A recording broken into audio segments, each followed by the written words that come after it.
আসসালামু আলাইকুম ওয়া রাহমাতুল্লাহ। সুপ্রিয় অনার্স সেকেন্ড ইয়ার এবং বিভিন্ন বর্ষের যারা ইমপ্রুভমেন্ট রয়েছে সকলকে স্বাগত জানাচ্ছি আজকে 34th ক্লাসে।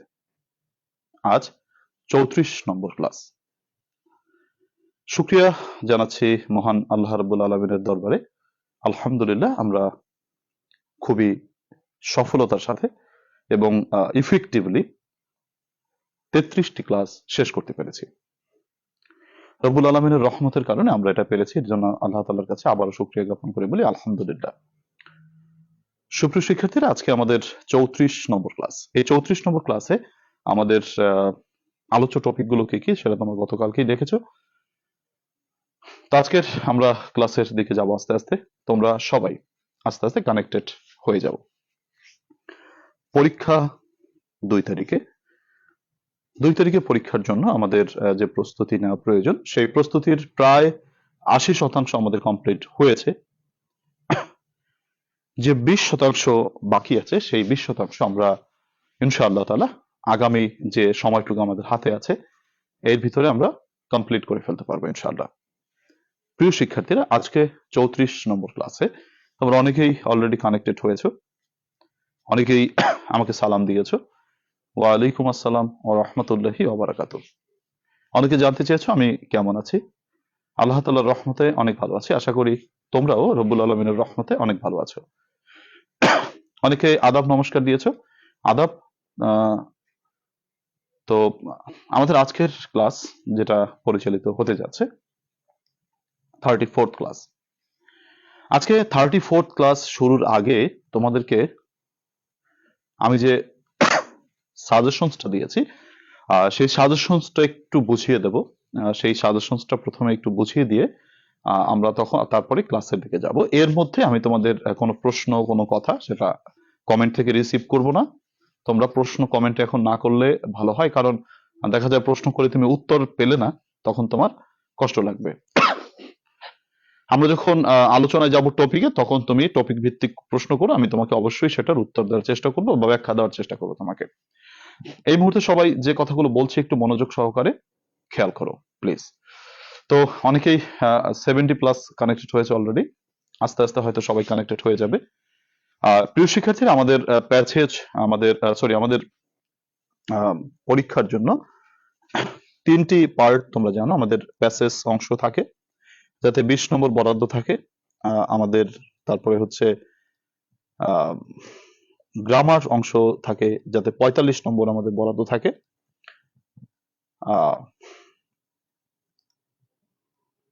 আচ্ছা, তারপরে আমাদের থাকে হচ্ছে রাইটিং পার্ট, যেখানে তোমাদের গ্রামারে 45 নম্বর, রাইটিং পার্টে হচ্ছে তোমার কি বলো 35 নম্বর থাকে আমাদের। তো এই যে আইটেমগুলো রয়েছে আমাদের, এই আইটেমগুলোতে আমাদের পরীক্ষার জন্য আমি তোমাদের যে সাজেশনস দিয়েছি, সেই সাজেশনসটা তোমরা অনেকেই বারবার বলো যে স্যার আমাদের সাজেশনসটা কোথায়। সেটাকে প্রথমে একটু ব্যাখ্যা করে নিব, যাতে করে আমাদের মধ্যে যে সমস্যাগুলো আছে বা আমাদের বুঝতে যে অসুবিধাগুলো আছে সেগুলো আমরা বুঝতে পারি। প্রিয় শিক্ষার্থীরা, দেখতে পাচ্ছ আমাদের এই যে হচ্ছে সাজেশনস, এই সাজেশনসটা তোমাদেরকে আমি ফেসবুক ইউটিউব দুটো জায়গাতেই আমি আপলোড করেছি, ব্যাখ্যা দিয়েছি। তোমরা যারা পাওনি তাদের জন্য একটু আরেকবার আলোচনা করি বা সকলের জন্য একটু আলোচনা করি। আচ্ছা, প্রথমত আমাদের প্যাসেজ পার্ট 20 মার্কস। প্যাসেজ থেকে আমাদের পরীক্ষায় আসে হচ্ছে 4টা প্রশ্ন, ম্যাক্সিমামলি 4টা প্রশ্ন। প্রথমত কোশ্চেন, দ্বিতীয়ত word meaning plus sentence making, তৃতীয়ত তোমার মেইন আইডিয়া সাপোর্টিং আইডিয়া, চতুর্থত সামারি।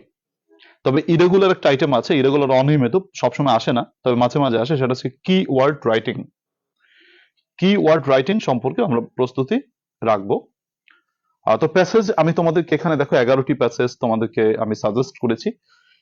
এর আগে যে সাজেশনসটা দিয়েছিলাম সেখানে আমি সাম্প্রতিক প্যাসেজগুলোকে প্রথমে রেখেছিলাম, কিন্তু এবছর যে পরীক্ষা হচ্ছে বা পরীক্ষার প্রশ্ন যেভাবে প্যাটার্ন করা হচ্ছে, তাতে গুঞ্জন শোনা যাচ্ছে যে এবছর প্যাসেজ হয়তো কমন বেঁধে যাবে। মানে ডিগ্রি পরীক্ষার প্রশ্ন থেকে সেটা আমরা প্রমাণ পেয়েছি। এবছর কিন্তু ডিগ্রি পরীক্ষার প্যাসেজ কমন বেঁধেছিল এবং বিগত অংশ থেকে তোমাদের পরীক্ষায় কমন বেঁধেছে। তো অনার্সেও কিন্তু আমরা সেটা প্রত্যাশা করতে পারি যে আমাদের হয়তো পরীক্ষায় কমন বেঁধে যেতে পারে। তার জন্য আমাদের যে প্যাসেজ গুলো থেকে জাতীয় বিশ্ববিদ্যালয়ে কমন বাঁধার যে ট্রেডিশন ছিল আগে, কোনো একটা সময় প্যাসেজ পরীক্ষায় কমন আসতো, বেশ কয়েক বছর কমন আসেনি, সাম্প্রতিক বিষয় থেকে দিয়েছে। তো সেই জায়গা থেকে হয়তো বা একটু বের হয়ে এসেছে প্রশ্নকর্তাগণ, যেটা আমরা ডিগ্রি পরীক্ষায় প্রমাণ পেয়েছি।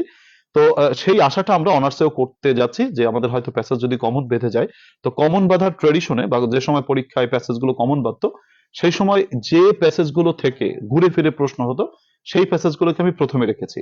যেমন, লিবার্টি ডাজ নট ডিসেন্ড আপন পিপল, স্বাধীনতা মানুষের উপর অবতীর্ণ হয় না, মানুষের এই স্বাধীনতাকে পেতে হলে জেগে উঠতে হয়। এই প্যাসেজটা আমি তোমাদেরকে পড়িয়েছি। আমাদের যে মাস্টার ক্লাস আমি করিয়েছিলাম, সেই মাস্টার ক্লাসের ভিতর এই প্যাসেজটা তোমাদের ছিল। সো তোমার এটা এটা সকলের হয়ে গেছে। যারা এই ক্লাসটা পাওনি, আমাদের ফেসবুকে আছে, ইউটিউবে আছে, এবং আমাদের বিভিন্ন জায়গায় আমাদের এই তোমার রয়েছে। তো এটা তোমাদের পড়ানো অলরেডি কমপ্লিট। তারপরে 2 নম্বর আছে হ্যাপিনেস। হ্যাপিনেস তোমাদেরকে আমি পড়াইছি। তোমার মানি পড়াইছি। হ্যাঁ, মানির উপর ক্লাস নেওয়া হয়েছে। ইন্টেলেকচুয়ালের উপর ক্লাস নেওয়া হয়েছে। তারপরে মেন হ্যাভ ট্রাভেলড এর উপর ক্লাস নেওয়া হয়েছে।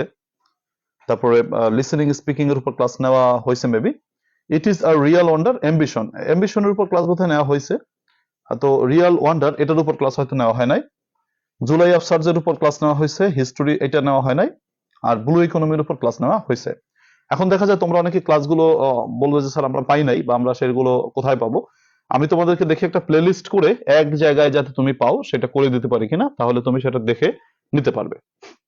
আচ্ছা, তো প্যাসেজ যেগুলো পড়াতে বাকি আছে এখনো, সেটা আমরা আপকামিং ক্লাসগুলোতে ইনশাআল্লাহ প্যাসেজ সেগুলো পড়বো, সেটা নিয়ে টেনশনের কিছু নেই। হ্যাঁ, সেটা গ্রুপে যেটা সাজেশনস আমি আগে দিয়েছিলাম, সেটা আমি একটু রদবদল করেছি। সেটা হচ্ছে, প্রথমে আমি তোমাদের প্যাসেজ থেকে প্যাসেজ, এই যে 3টা প্যাসেজ, জুলাই রিভলিউশন বা history of political change, blue economy, এগুলো যেহেতু সাম্প্রতিক টপিক, খুবই গুরুত্বপূর্ণ টপিক ছিল, সাম্প্রতিক according to recent affairs, but recent affairs থেকে প্রশ্ন খুব কম আসবে, এটার সম্ভাবনাই বেশি, না আসার সম্ভাবনাই বেশি। এর জন্য আমি এটাকে একটু ঐচ্ছিক ভাবে রেখেছি, এটাকে জাস্ট বেশি গুরুত্বপূর্ণ দিয়ে রেখে নেই আমি, সেটাকে প্রচ্ছন্ন ভাবে রেখেছি, একেবারে শেষের দিকে রেখেছি। ঠিক আছে, তো এর জন্য আমি প্রথমে রেখেছি যেগুলো হচ্ছে আমাদের যেহেতু কমন প্রশ্ন হলে ঘুরে ফিরে যে প্যাসেজ গুলো আসে সেইগুলো আমি উপরে রেখেছি, এই আর কি। ডিগ্রি পরীক্ষার প্রশ্ন দেখে আমরা মোটামুটি একটু আশান্বিত হয়েছি যে আমাদের প্যাসেজ পরীক্ষা কমন বেঁধে যেতে পারে। গেল এটা। তো প্যাসেজ পার্ট নিয়ে মোটামুটি টেনশনের কিছু নেই, কমন আসুক আনকমন আসুক, আমাদের টেকনিক বা সিস্টেম তো একই।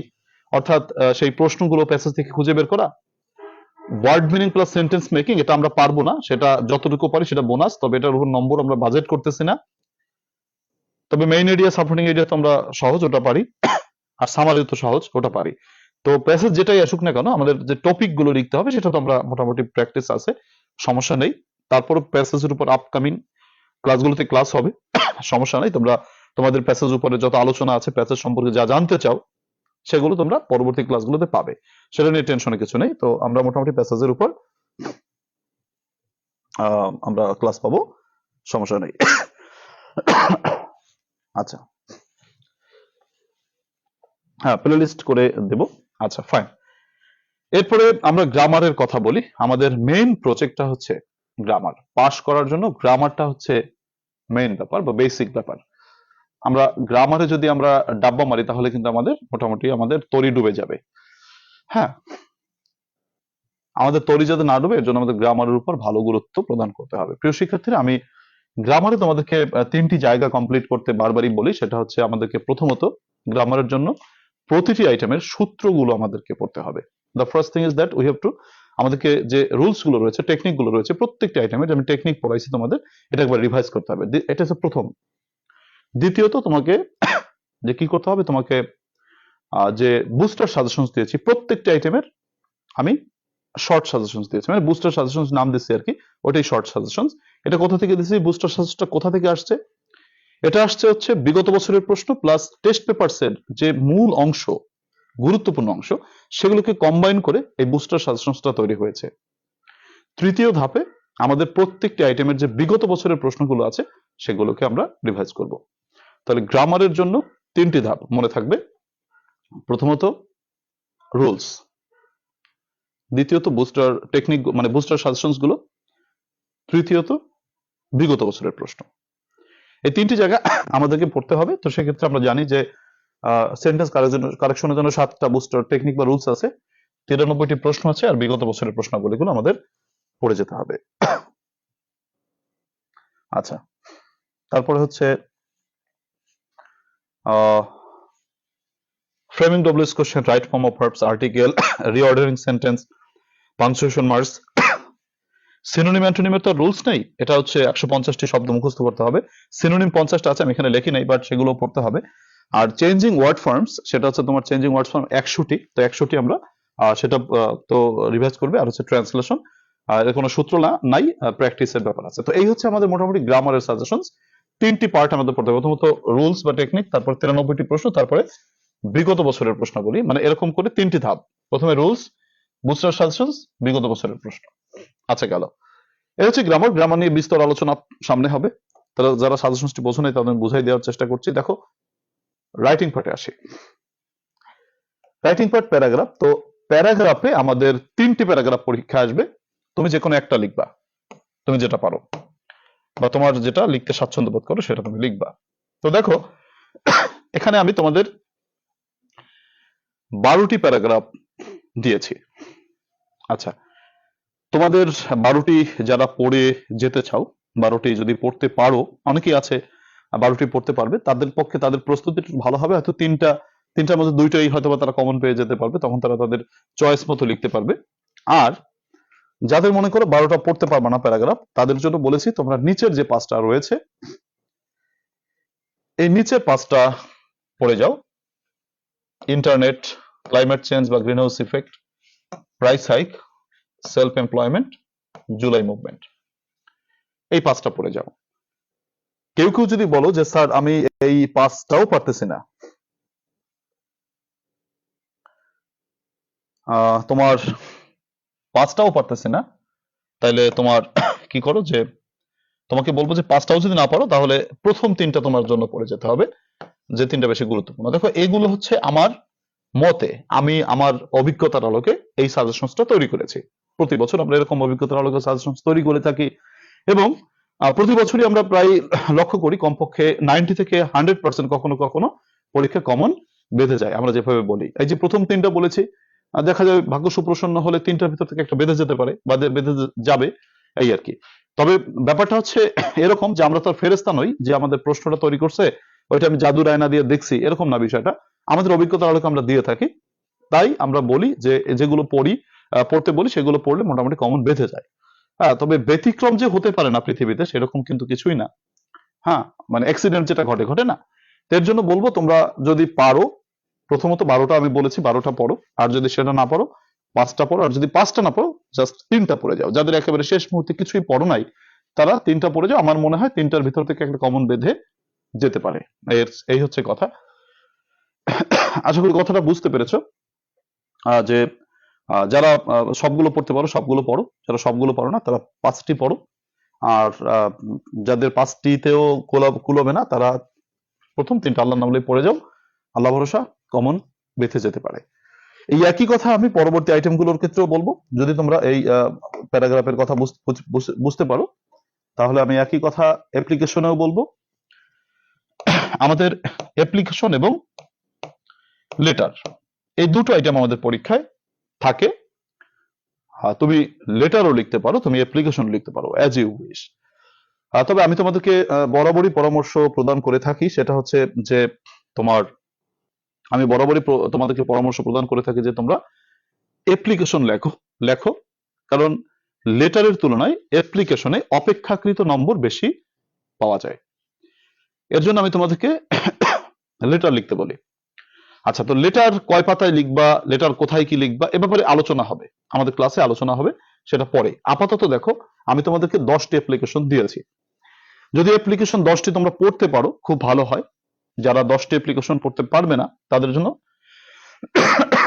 এই 5টা গুরুত্বপূর্ণ। প্রথমত সিকিং পারমিশন বিষয়ক, তারপরে সেটিং আপ বিষয়ক, তারপর হচ্ছে হেল্পিং ফ্লাড এফেক্টেড পিপল, বন্যা দুর্গত মানুষদেরকে হেল্প করা, তারপরে ইউজিং মাল্টিমিডিয়া ইন ক্লাসরুম, আর হচ্ছে 10 নম্বরে banning the use of mobile phone. কারো যদি মনে হয় স্যার আমি পারবো না, আমাকে 3টা বলে দেন, তাহলে বলবো যে প্রথম 3টা গুরুত্বপূর্ণ, অর্থাৎ সিকিং পারমিশন বিষয়ক, সেটিং আপ বিষয়ক, আর হচ্ছে হেল্পিং ফ্লাড এফেক্টেড পিপল, এই 3টা বেশি গুরুত্বপূর্ণ। এই আর কি। আচ্ছা, গেল। এখান থেকে তোমাদের সিভি রাইটিং দেখো, আমি সিভি রাইটিং এই 5টার বাইরে, মানে সিভি রাইটিংটা কত গুরুত্ব দিয়ে আমি দেখি নাই। তবে যদি দেখা যায় যে এক্সিডেন্টালি বা দৈবক্রমে যেভাবে হোক না কেন তোমার সিভি এসে গেল পরীক্ষায়, সে সিভি আসলো, আচ্ছা সিভিটা কিন্তু সহজ, তোমরা এসএসসি তে লিখেছো, তোমাদের এসএসসি তে কম্পালসারিলি ছিল এটা, তোমাদের এসএসসি তে এটা লিখতেই হতো, তো সে তো অনেকদিন আগের কথা। তারপরেও সিভি তো তোমরা সবাই জানো যে একটা পড়লে সব লেখা যায়। তো সেক্ষেত্রে সিভির উপর যদি কেউ প্রস্তুতি রাখো, আমি বলবো যদি পরীক্ষায় সিভি আসে এবং লেটার তো আসবে, তো সিভি এবং লেটার মানে সিভি তো এক প্রকারের অ্যাপ্লিকেশন, তো এটা অ্যাপ্লিকেশনের ভিতরে আসবে, তো ওই ক্ষেত্রে আমি বলবো তোমরা সিভি না লিখে লেটারটা তখন চুজ করবা, লেটারের উপর তোমাদের একটু প্রস্তুতি রেখো যদি পারো। বিষয়টা হচ্ছে সিভি যারা লিখতে চাও লিখতে পারো, অসুবিধা নেই, কিন্তু সিভির প্রবলেমটা হচ্ছে সিভিতে প্রচুর সময় লাগে। দেখো সিভিতে কভার লেটার লিখতে হয়, তারপর হচ্ছে তোমার সিভিতে তোমার সিভি লিখতে হয়, তো এখানে কভার লেটার লিখতে গেলে তোমাদেরকে অনেকগুলো সময় চলে যাবে, আবার কভার লেটারের পরে কি আবার সিভি লিখতে হবে। সিভিতে পার্সোনাল ডিটেলস থেকে শুরু করে কবে পাস করছো, কোথায় কোথায় এক্সপেরিয়েন্স, কোথায় রেফারেন্স ইত্যাদি বিভিন্ন বিষয়গুলো দিতে দিতে তোমার কমপক্ষে 30 থেকে 40 মিনিট সময় চলে যেতে পারে। এত সময় কি আমাদের পরীক্ষা আছে? অন্যান্য সাবজেক্টের পরীক্ষা 4 ঘন্টা, বাট ইংলিশের পরীক্ষাটা 3 ঘন্টা। তো এই 3 ঘন্টার ভিতর থেকে যদি আমার 8 মার্কসের জন্য 30 থেকে 40 মিনিট চলে যায় সিভি লিখতে গিয়ে, তাহলে তো আমাদের লস প্রজেক্ট হয়ে গেল না। এর জন্য বলবো তোমরা সিভি এবং লেটার যদি আসে, তুমি সিভিটাকে স্কিপ করে লেটারটা লিখলে ভালো হয়। তারপর যদি কেউ দেখো যে না সিভিটা তুমি সময়ের মধ্যে ম্যানেজ করতে পারবা, যে তোমার 20-25 মিনিটের ভিতর হয়ে যাবে বা 30 মিনিটের ভিতর হয়ে যাবে, তুমি ম্যানেজ করতে পারবা, সেটা তোমার ব্যাপার, সেক্ষেত্রে তুমি সিভি লিখতে পারো। সিভিটাকে গুরুত্ব দিয়ে দেখছি না, তবে যদি অ্যাক্সিডেন্টালি এসে যায় সেক্ষেত্রে আমি বলবো সিভি না লিখে তোমরা লেটারের দিকে গেলে ভালো হয়। আচ্ছা, একটা কমেন্ট নেই, কি বলেছো যে স্যার লেটার না পড়লে কি হবে? লেটার না পড়লে হবে, তুমি যদি অ্যাপ্লিকেশনের উপর প্রস্তুত নাও, লেটার না লিখলে অবশ্যই হবে, লেটার তোমাকে লিখতে হবে এমন কোনো কথা নেই। আর লেটার অথবা অ্যাপ্লিকেশন দুটোর একটা পড়লেই হবে, কারণ একটা পরীক্ষা আসে। আহ, তবে দেখা যায় লেটার কিন্তু সবসময় আসে না, লেটার কখনো কখনো অ্যাবসেন্ট থাকে, অ্যাপ্লিকেশনটা সবসময় আসে। অ্যাপ্লিকেশনটা মানে কোনো বছর বাদ যায় না অ্যাপ্লিকেশন, তবে লেটার দেখেছি আমরা কয়েক বছর বাদ গিয়েছিল, লেটার কিন্তু সব বছর আসেও নাই। ঠিক আছে, তো লেটারটা থেকে অ্যাপ্লিকেশনটা বেশি সেফ, নিরাপদ। গেল।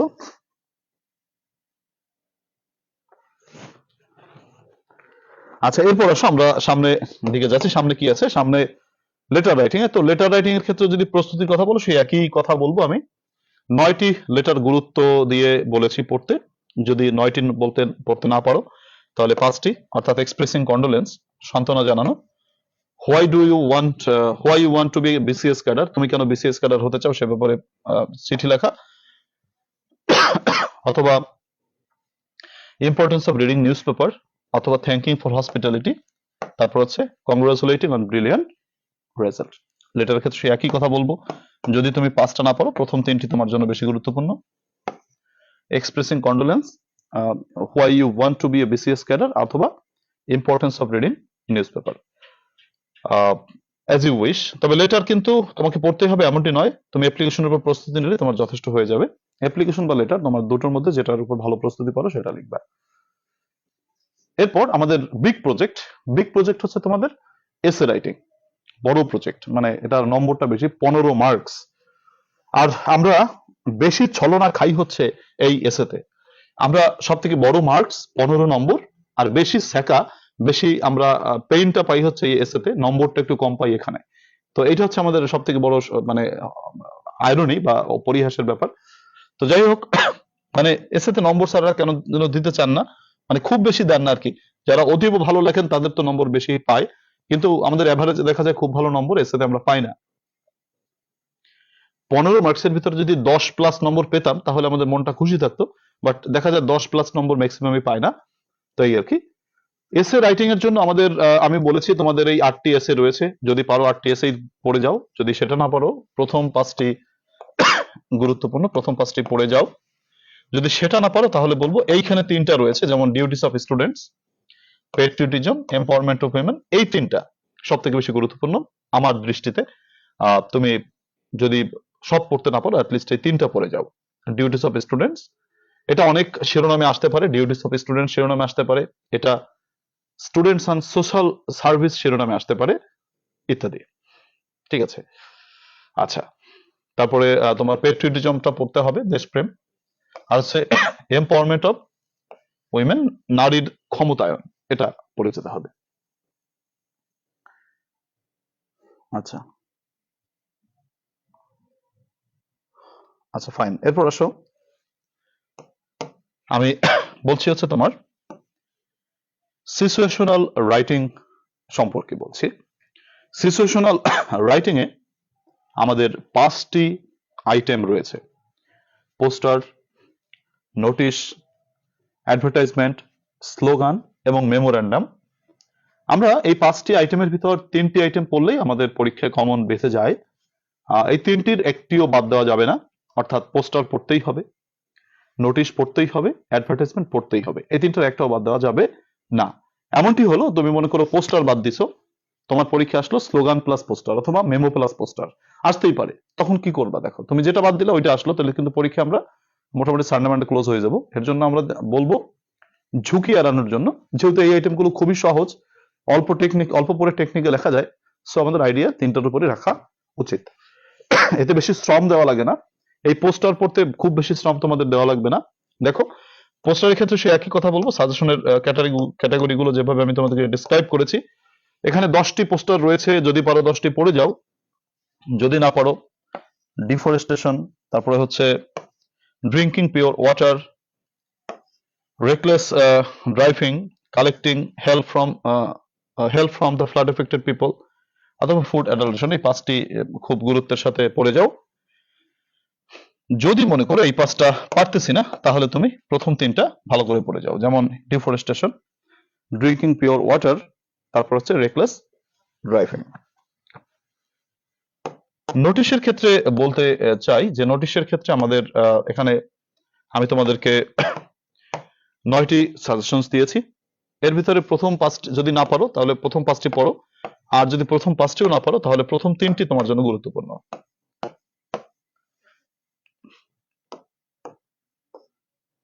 তারপরে হচ্ছে তোমার অ্যাডভার্টাইজমেন্টের জন্য হচ্ছে তোমার আমাদের এখানে 6টা দিয়েছি, 6টাই পড়তে হবে, কারণ অ্যাডভার্টাইজমেন্ট তো সহজ আইটেম, খুবই ছোট ছোট জিনিস, এগুলো পড়তে বেশি এফোর্ট দেওয়া লাগে না। এবং এর ভিতর থেকে যদিও বেশি গুরুত্বপূর্ণ হচ্ছে তোমার এখানে দেখা যায় সেল বিষয়ক, যদিও ভাড়া বিষয়ক একটা আসছিল বিগত পরীক্ষায়, তো বিক্রয় বিষয়ক একটা আসতে পারে। আর হচ্ছে তোমার যে পার্ট টাইম টিচার, এটা বেশি গুরুত্বপূর্ণ। আর ইংলিশ কোর্সটাও পড়তে পারো, এই 3টা বেশি গুরুত্বপূর্ণ। তারপরও আমার মতে হচ্ছে 6টি পড়ে গেলে খুবই ভালো হবে। আচ্ছা, তো এই হচ্ছে আমাদের মোটামুটি আদ্যপান্ত কথাবার্তা সাজেশনস বিষয়ক। আশা করি তোমরা আমার কথা বুঝতে পেরেছো। আর তোমাদের সাজেশনের ব্যাপারে আবার একটু রিভাইজ করি বা আবার একটু বলি। আমি দুঃখ প্রকাশ করছি, তোমাদের অনেকের হয়তো কমেন্ট ছিল, আমি জবাব নেই, কারণ হচ্ছে আমরা সাজেশনটা একটু বুঝাই দিই আগে, তারপর কমেন্ট বা তোমাদের যদি কোনো সমস্যা থাকে সেটা পরে দেখতেছি। প্রথমে প্যাসেজ গুলো যেগুলো দিয়েছি, এই উপরের যেগুলো দিয়েছি, মানে উপরের 7-8টা, এই 8টা প্যাসেজ খুব সুন্দরভাবে রিভাইজ করে যেতে হবে, কারণ আমরা আশা করছি যে প্যাসেজ হয়তো এবার কমন বেঁধে যেতে পারে, তার জন্য 8টা প্যাসেজ পড়বো। যদি আনকমন আসে কোনো সমস্যা নেই, আমরা ইনশাল্লাহ লিখতে পারবো, তবে আমরা প্যাসেজ গুলো ঘুরে ফিরে যে যদি কমন দেয় এর ভিতর থেকে দেবে। আর হচ্ছে তোমার এই রিসেন্ট যেগুলো আছে এগুলো আমরা একটু প্রস্তুতি নেব। অনেক ক্লাসগুলো করিয়েছি, যেগুলো তোমরা যারা পাওনি তাদের জন্য আমি প্লেলিস্ট করে তোমাদেরকে আমি লিঙ্কটা আপলোড করে, মানে শেয়ার করে দিব গ্রুপে আমাদের, তাহলে তুমি সেটা দেখে সেখান থেকে করে নিতে পারবে। আর এখান থেকে যে 2-1টা বাকি আছে সেটা আমি আপকামিং ক্লাসগুলো তো তোমাদের করাই দেব। এরপরে হচ্ছে তোমার গ্রামার, তো বললাম 3টি জায়গা আমাদের পড়তে হবে। প্রথমে রুলস গুলো একটু দেখতে হবে, তারপরে আমাদের যে বুস্টার সাজেশনস গুলো দিয়েছি সেগুলো। তৃতীয় ধাপে বিগত বছরের প্রশ্নগুলি আমাদেরকে দেখে আচ্ছা, কি বলেছো ফেরদৌসি জান্নাত, কি বলছো যে স্যার এই বছর পরীক্ষা না দেওয়ার সিদ্ধান্ত নিয়েছি, কি করব কিছু বুঝতে পারছি না। এটা সব থেকে বোকামির একটা তোমার সিদ্ধান্ত হবে ফেরদৌসী জান্নাত। এটা সব থেকে বোকামির মানে পরিচয় হবে। কেন বোকামির পরিচয় হবে দেখো, ট্রাস্ট মি, আমাকে বিশ্বাস করো। আমি তোমাদের 34টি ক্লাস, আজকে 34 নম্বর ক্লাসে আছি, 33টি ক্লাস করাইছি আমি। যারা এই 33টি ক্লাসের ভিতর কমপক্ষে 20টি ক্লাসও করতে পেরেছো, আগামীকাল যদি পরীক্ষা হয়, আজকে মনে করো পরীক্ষার রাতে কিচ্ছু পড়বা না, আগামীকাল সে তোমার পরীক্ষা। আমি বিশ্বাস করি আমার এই ব্যাচের ছাত্রছাত্রীদের পারফরমেন্স দেখে আমি বুঝতে পারি, মানে আমি বিশ্বাস করি যে তোমাদের বিভিন্ন সময় ক্লাস তো করিয়েছি, সেই ক্লাসগুলোতে তোমাদের যে পারফরমেন্স দেখেছি আমি, বা তোমাদের যে অনুধাবন ক্ষমতা দেখেছি, তাতে যে টপিকগুলো আমি পড়াইছি, প্রশ্ন যেমনই হোক না কেন, তোমরা কমপক্ষে 50 মার্কস পাওয়ার মতন প্রস্তুতি তোমাদের অলরেডি হয়ে গেছে, যেটার জন্য তোমার কোনো প্রিপারেশন নিতে হবে না। মনে করো কালকে পরীক্ষা, তুমি কিচ্ছু না পড়ে সকালবেলায় ধরো পরীক্ষা, তুমি সকালে পরীক্ষা দিতে যাও, ট্রাস্ট মি তুমি 50 পাবা, এরকম প্রস্তুতি তোমার হয়েছে, আমি এটা বিশ্বাস করি। এখন এই মতো অবস্থায় তোমরা যদি বলো কেউ যে পরীক্ষা দিব না, বা পরীক্ষার মধ্যে ইনকনফিডেন্স কাজ করে, মানে আত্মবিশ্বাসহীনতা কাজ করে, এটা একটা ভুল ব্যাপার হবে। পরীক্ষার পূর্বে নিজের প্রতি এরকম একটা হতেই পারে, কারণ ইংলিশটা সেই কবে পড়েছো, আর তোমাদের সময় করোনার অ্যাটাক ছিল, তখন ইংলিশটা ভালো করে ইন্টারে পড়ো নাই, তো অনেকদিন পর ইংলিশের একটা অ্যাটাক, এটাকে ভয়ঙ্কর বলে মনে হতে পারে, কিন্তু ট্রাস্ট মি, তোমরা যে প্রস্তুতি নিয়েছো, তোমাদের প্রস্তুতি ভালো। আমি আমার এটা তোমাদেরকে পটেটো দিতেছি না, মানে আলু পাম দিতেছি না, বা তোমাদেরকে আমি কি বলে যে এটাকে ওই গ্যাস দিতেছি না, মানে তোমাদেরকে ভুলাচ্ছি না কথা বলে, এরকম কিছু না। আমি তোমাদেরকে এটা রিয়েলি বলতেছি, কনফিডেন্টলি বলতেছি যে তোমরা পাস করার জন্য পর্যাপ্ত প্রস্তুতি তোমাদের ইনশাল্লাহ হয়েছে, আলহামদুলিল্লাহ, এটা আল্লাহর শুকরিয়া। কারণ তোমরা যারা ক্লাসগুলোতে কষ্ট করে প্রায় 2 ঘন্টা প্লাস ক্লাস করেছি, প্রত্যেকটা প্রায় ক্লাসে আমাদের 2 ঘন্টা প্লাস ছিল, তো তোমরা শেষ পর্যন্ত ক্লাসগুলো ম্যাক্সিমামই দেখেছো, এবং তোমরা যারা দেখেছো বা তোমরা যেভাবে পড়াশোনার সাথে ছিলে, আমার বিশ্বাস তোমরা প্রস্তুতি তোমাদের হয়ে গেছে। কিন্তু শেষ মুহূর্তে কি করতে হবে, আমাদের যে প্রস্তুতিটা আমরা নিয়েছি সেটাকে সাজাতে হবে, সুন্দরভাবে প্যাকেট করতে হবে, এবং সেই প্যাকেট করার জন্য পর্যাপ্ত সময় আমাদের হাতে আছে। 2 তারিখে পরীক্ষা, আজকে 22 তারিখ, 23 তারিখ, মাঝখানে শেষ মুহূর্তে সেটাকে কম্প্যাক্ট করে মানে তোমার সাজিয়ে পরীক্ষার হলে যাওয়ার জন্য পর্যাপ্ত প্রস্তুতি আমরা এখনো সময় আমাদের আছে। সো এখন কেউ, আমি তোমাদের সকলকে রিকোয়েস্ট করব, কেউ কনফিডেন্স হারায়ও না, এবং কেউ ডিপ্রেসড হয় না। তোমাদের যথেষ্ট প্রস্তুতি হয়েছে ইনশাল্লাহ। তো যাই হোক, এই হচ্ছে কথা। তো আমরা আগামী ক্লাসগুলোতে যেভাবে তোমাকে প্রস্তুতি নেওয়াবো সেটা একটু আমি দেখাই তোমাদেরকে। দেখো আমাদের আমি ক্লাস প্ল্যানটাকে একটু তোমাদের সাজিয়েছি, তোমাদেরকে একটু দেখাই। আমি আজকে 34 নম্বর ক্লাস। তো 34 নম্বর ক্লাসে আমাদের টপিক সেটা হচ্ছে ট্রান্সলেশন 2005 থেকে 2008, না সরি, এটা তো হয়ে গেছে না, আচ্ছা যাই হোক, এটা পরের কথা বলি। 35 নম্বর ক্লাস থেকে আমি একটু দেখাই তোমাদের। আগামীকাল কয় নম্বর ক্লাস? আগামীকাল 35 নম্বর ক্লাস, রাইট? আগামীকাল 35 নম্বর ক্লাসটা আমাদেরকে একটু ব্যতিক্রম ভাবে হবে, এর জন্য তোমাকে বাসায় একটু পড়ালেখা করতে হবে, মানে যা পড়েছো সেটাকে একটু রিভাইজ করতে হবে, তাই না? আচ্ছা, তোমাদের হয়তো দেখা যায় সব আইটেম, হয়তো তোমাদের 2-1টা আইটেম হয়তো এখনো কমপ্লিট হয়নি, ধরো হয়তো তোমার ট্রান্সলেশনটা হয়তো একটু বাকি আছে, বা সেটা পথে আছে, বা লোডিং হচ্ছে, বাট আদার্স যে আইটেমগুলো আছে সেটা প্রায় কমপ্লিট হয়ে গেছে। আগামীকালকে তোমাদের ক্লাস 2 ধাপে হবে। 2 ধাপে কি আমি বলি, প্রথমত হচ্ছে তোমাদের সন্ধ্যা 6:30টায় আমরা একটা টেস্ট নিব, মানে হচ্ছে টেস্ট বলতে কি, দেখো তোমাকে টেস্ট করবো সেটা না, এখন হচ্ছে রিভাইজ করতে হবে, তুমি বাসায় পড়ার সুযোগ দিতে হবে তোমাকে, তুমি বাসায় পড়া নিজেকে রেডি করে রাখবা, আমি ওইটাকে চেক করব যে তুমি আসলে পড়ছো কিনা, বা পড়া তুমি কতটুকু আগাইছো। তো এই টেস্টটা থাকলে কি হবে, ওই যে রিভিশনের একটা সুযোগ তুমি পাবে। এটা আমি করে দেওয়ার জন্য আমি যেটা করেছি তোমাদের একটু দেখাই। আমি ধরো আগামীকাল ক্লাস শুরু হবে হচ্ছে 6:30টায়, মানে হচ্ছে গ্রামার পার্ট রিভিশন বা এক্সাম। এটা সব ব্যাচের, আমার যে অনেকগুলো ব্যাচ আছে সেই সবগুলো ব্যাচকে একত্রিত ভাবে আমি তোমাদের পরীক্ষাটা নিব। আমাদের টপিকটা কি থাকবে সেটা একটু দেখি,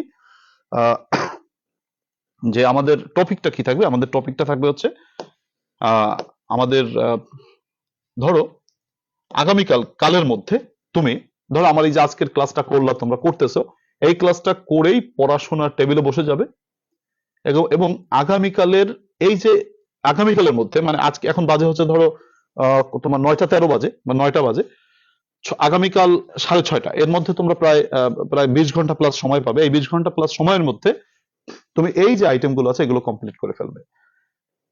কারেকশনের ধরো 2005 থেকে 2013 সব পড়ে রিভাইজ করে ফেলবা। এগুলো সব পড়া তোমার হয়ে গেছে, এখন তোমাকে আবার পড়ে কি করতে হবে, রিভাইজ করে রাখতে হবে। ডব্লিউএস কোশ্চেন 2005 থেকে 13 এরকম করে 9টি গ্রামাটিক্যাল আইটেমের 2005 থেকে 2013 সালের যে প্রশ্নগুলো আছে সেই প্রশ্নগুলো সবাই পড়ে বাসায় রিভাইজ করে রাখবে। ধরো আজকে রাতে তুমি 3টা আইটেম কমপ্লিট করে রাখলে, দিনের ভাগে বা 5টি, মানে সকালের ভাগে হয়তো 3টি, বা বিকালের ভাগে 6:30টার মধ্যে আরো 3টা আইটেম, জাস্ট 9টা আইটেমকে রিভাইজ করে রেখে 6:30টায় পেজে সব ব্যাচ একত্রিত ভাবে আমাদের এই টেস্টটা হবে। দেখো, টেস্টে পার্টিসিপেট করে ভালো পারা খারাপ পারা সেটা কোনো ম্যাটার না। ম্যাটারটা হচ্ছে তোমাকে এই যে 2005 থেকে 2013 সালের যে বিগত বছরের প্রশ্ন গ্রামাটিক্যাল আইটেমের, সেটাকে রিভাইজ করতে হবে। এইটা হচ্ছে মূল ব্যাপার। এমনটি যেন না হয় যেমন ধরো তুমি টেস্টে আসলা, মানে ক্লাসে আসলা, ক্লাসে এসে বা পার্টিসিপেট করে তুমি মনে ভাবলা যে যা পারি লিখবো, অনেক সমস্যা নাই, কিছু তো পড়ছি, পারবো না। এই চিন্তা থেকে বের হয়ে আসতে হবে। তোমার টার্গেটটা হচ্ছে কি, তোমাকে এই যে যেগুলো পড়ছো আগে এইগুলোকে কি করতে হবে, রিভাইজ করতে হবে। রিভাইজ করে তারপরে আমাদেরকে ওই ক্লাসের বা আমাদের মডেল টেস্টের ক্লাসে ঢুকতে হবে। মূল কথা হচ্ছে রিভাইজটা করতে হবে। পরীক্ষার আগে সুন্দরভাবে রিভাইজ করার সুযোগ হয়তো পাবে না।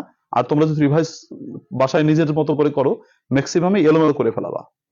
তোর জন্য, এর জন্য যাতে তোমার রিভিশনটা তুমি এলোমেলো না করে ফেলো, তো এলোমেলো যাতে না করে ফেলো এর জন্য মূলত আমি তোমাদেরকে এই তোমার ব্যবস্থাটা করে দেওয়ার চেষ্টা করতেছি। তোমরা 2005 থেকে 2013 সালের প্রশ্ন আজকের ভিতরে সব কমপ্লিট করে কালকে 6:30 পরীক্ষা দেবে। 6:30 আমাদের রিভিশন ক্লাসটা হওয়ার পরে আমাদের 8:40 আমাদের যে এই যে প্রাইভেট ক্লাস যেটা হচ্ছে আলাদা, প্রাইভেট গ্রুপের যে ক্লাসটা হচ্ছে, সেই ক্লাসটায় আমরা আমাদের যে আলোচ্য টপিক আছে সেটা আমরা আলোচনা করব। দেখতেই পাচ্ছ যে ট্রান্সলেশন আগামীকাল 2014 থেকে 2019, রিয়ারেন্স 2014 থেকে 19, এরকম আর কি গেল। বা আমাদের যে আলোচ্য টপিক আছে তার পরের দিন ধরো 36 নম্বর ক্লাসে আমরা সেই একই অনুরূপ ভাবে আমাদের যে গ্রামাটিক্যাল আইটেম আছে, মনে করো 9টা গ্রামাটিক্যাল আইটেম আছে, সেই 9টা গ্রামাটিক্যাল আইটেমের 2014 থেকে 2021 আমরা রিভাইজ করে ফেলবো, সব শেষ। ঠিক আছে, এটার উপর টেস্ট হবে ওই একইভাবে 6:30টার সময় পেজে।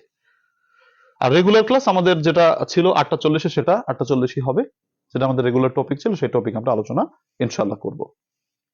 গেল।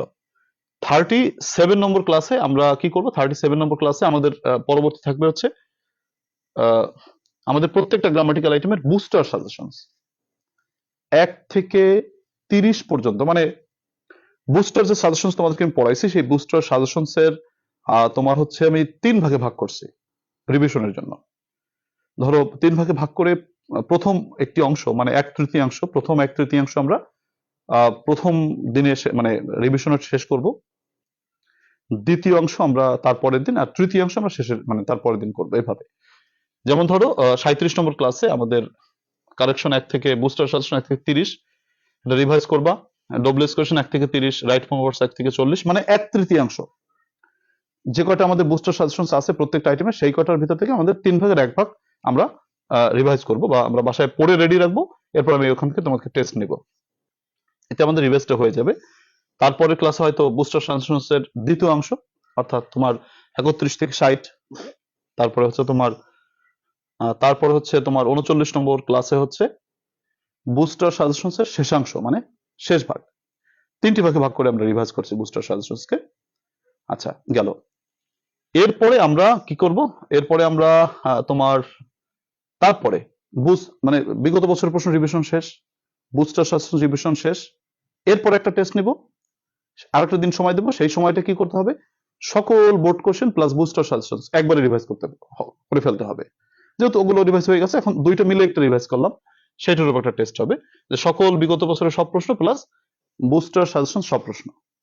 দেখো, রিভিশনটা আমরা কিন্তু কম্প্যাক্ট করে ফেলতেছি, মানে জাস্ট একেবারে শেষ সময়ে আমরা প্রথম ধাপে আমরা বিগত বছরের প্রশ্ন শেষ করলাম 2 ধাপে, মানে দুইটা টেস্টের মাধ্যমে বা 2 দিনের মধ্যে, যেহেতু সব পড়া হয়ে গেছে অলরেডি। তারপরে হচ্ছে বুস্টার সাজেশনস করলাম, তারপরে বুস্টার সাজেশনস এবং বিগত বছরের প্রশ্ন একত্রিত করে একটা টেস্ট নিলাম। তাহলে আমাদের কি হয়ে গেল, আমাদের টোটাল যে প্রস্তুতিটা সেটা কিন্তু হয়ে গেল। এরপর আমাদের ক্লাসে 40 নম্বর ক্লাসে বোধহয় আমাদের পড়ালেখা শেষ হয়ে যাবে। তো এই হচ্ছে আমাদের প্ল্যান। এখন তোমরা দেখো প্ল্যানটা তোমরা বুঝতে পেরেছো কিনা। প্ল্যান সম্পর্কে যদি কারো প্রশ্ন থাকে তোমরা কমেন্টে ড্রপ করতে পারো, আমি তোমাদের কমেন্টগুলো দেখছি এবং তোমাদের আনসার দেওয়ার চেষ্টা করছি, এই আর কি। আর যদি আমাদের প্ল্যানটা বুঝে থাকো বা কেমন লাগলো একটু যদি কমেন্ট করো বা ক্লিয়ার লেখো, তাহলে বুঝতে পারবো আমি আর কি।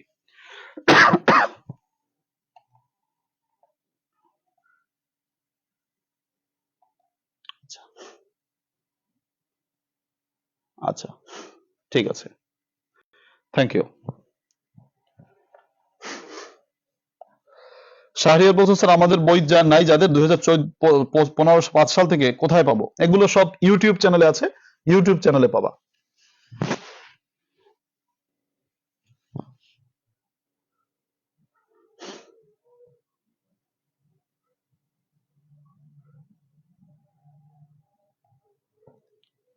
আচ্ছা, থ্যাংক ইউ। আশা করি তোমরা বুঝতে পেরেছো। আচ্ছা, ঠিক আছে।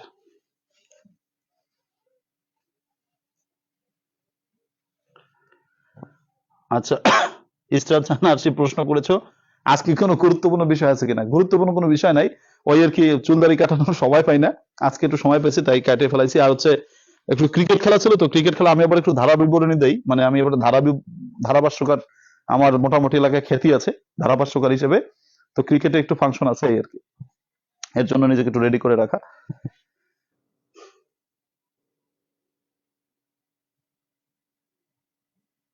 আচ্ছা, থ্যাংক ইউ, ঠিক আছে। তাহলে তোমাদের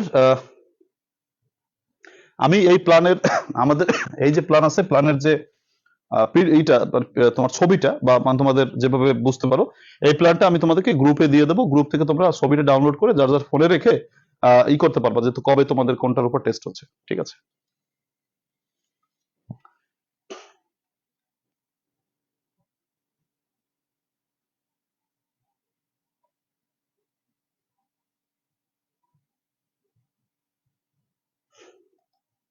তাহলে আসো আমরা আমাদের আজকের যে টপিক ছিল সেই টপিকের দিকে যাই।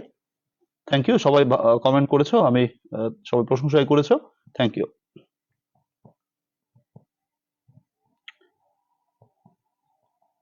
নাজমিন কি বলছো টাইম ম্যানেজমেন্ট নিয়ে, আচ্ছা সেটা পরে বলবো। ট্রান্সলেশন তো পারি না, তাহলে কি করব? ট্রান্সলেশনের নম্বর অবশ্য আমরা বাজেট করি না, যতটুকু পাই। প্যাসেজ নিয়ে ক্লাস তো আছে, প্যাসেজ নিয়ে ক্লাস আছে, দেখো প্যাসেজ নিয়ে ক্লাস আছে দুইটা, কয়টা, দুইটা ক্লাস আছে। দেখো আমাদের প্যাসেজ নিয়ে একটা ক্লাস আছে, আবার এখানে প্যাসেজ নিয়ে একটা ক্লাস আছে, দুইটা ক্লাস আছে প্যাসেজ নিয়ে।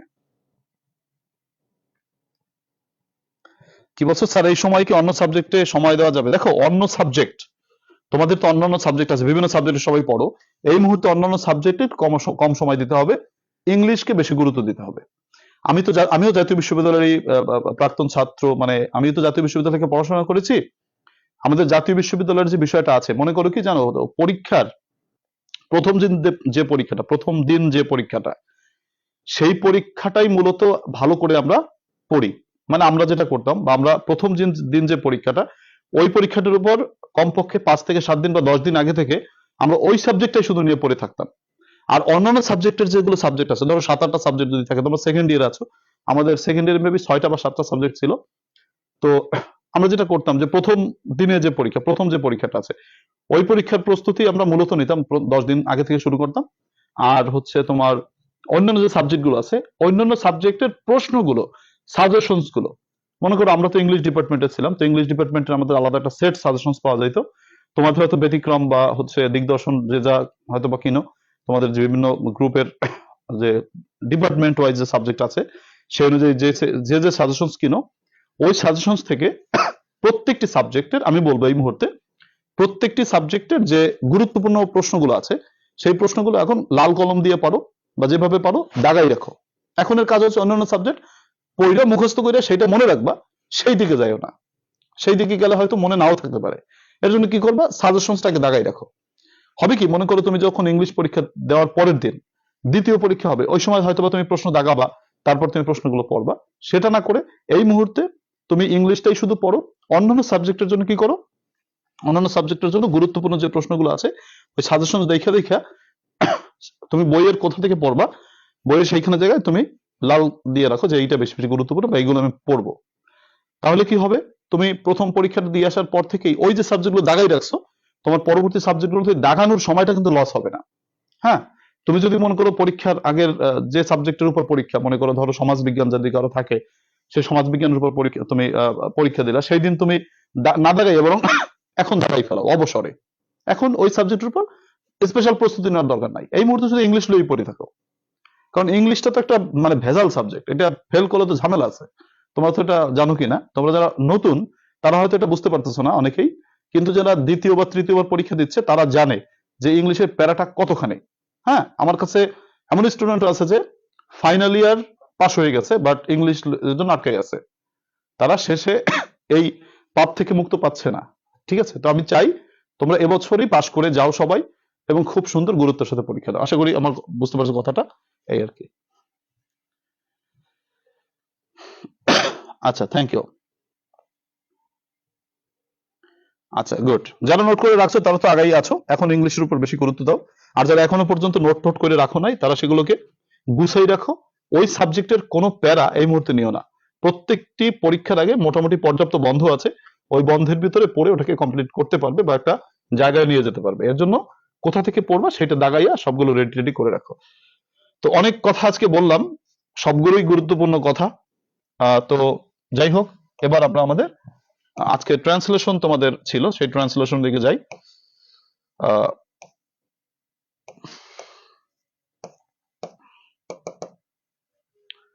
আচ্ছা, ট্রান্সলেশন আমাদের ছিল কত নম্বর যেন, আমি দেখো আমি তোমাদেরকে সমাধান করার চেষ্টা করছি। আচ্ছা, কই,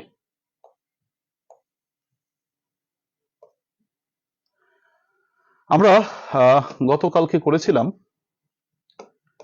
তোমার 2008 সাল করি নাই, তাই না? 2007 সাল পর্যন্ত করেছিলাম। 2008 সাল কি করছিলাম, 2008 সাল। সবাই একটু চেষ্টা করো, আমি তোমাদেরকে 3 মিনিট সময় দেই, তোমরা সবাই ট্রান্সলেশনটা করে ফেলো।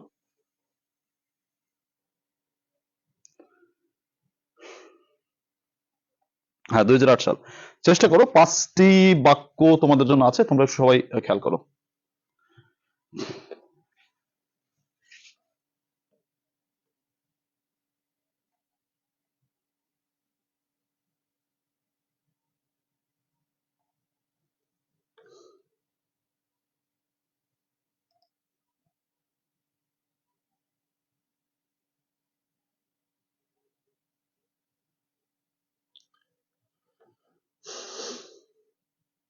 হ্যাঁ, নিউ ক্লাস প্ল্যানটা আমি দিয়ে দেবো, সমস্যা নেই।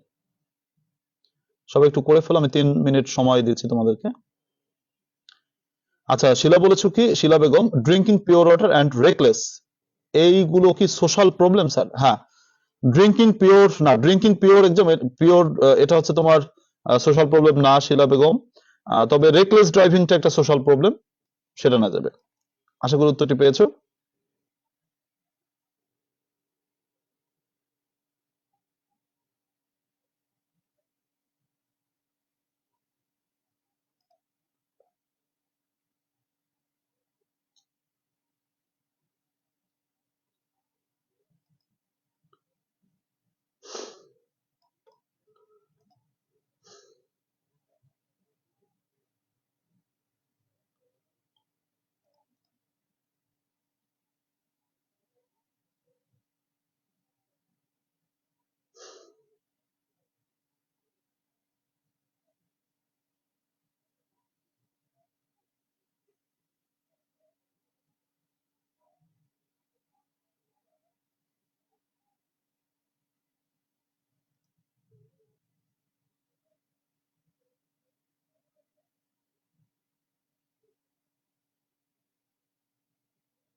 আচ্ছা, হয়ে গেলে একটু ডান দিয়ে দিও, সবাই ডান বলে দিও।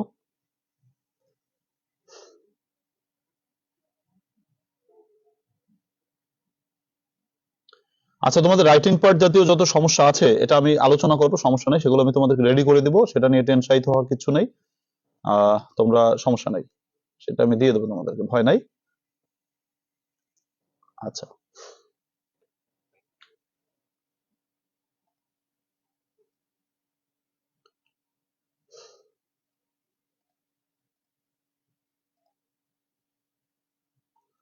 হয়ে গেলে একটু ডান লিখে দিও।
আচ্ছা, দেখো কি বলছে, যে কি বললো, যে ঢাকা বাংলাদেশের রাজধানী। ঢাকা বাংলাদেশের রাজধানী, ঢাকা ইজ দ্য রাজধানী অফ বাংলাদেশ, তাই তো? আচ্ছা, ঢাকা বাংলাদেশের রাজধানী না, খালি রাজধানী শহর বলছে। তাহলে Dhaka is the capital city. Dhaka হয়, হয়টা উজ্জ্ব আছে, ধরে নিতে হবে যে ঢাকা হয়, ঢাকা হয় দা রাজধানী শহর, মানে দা ক্যাপিটাল সিটি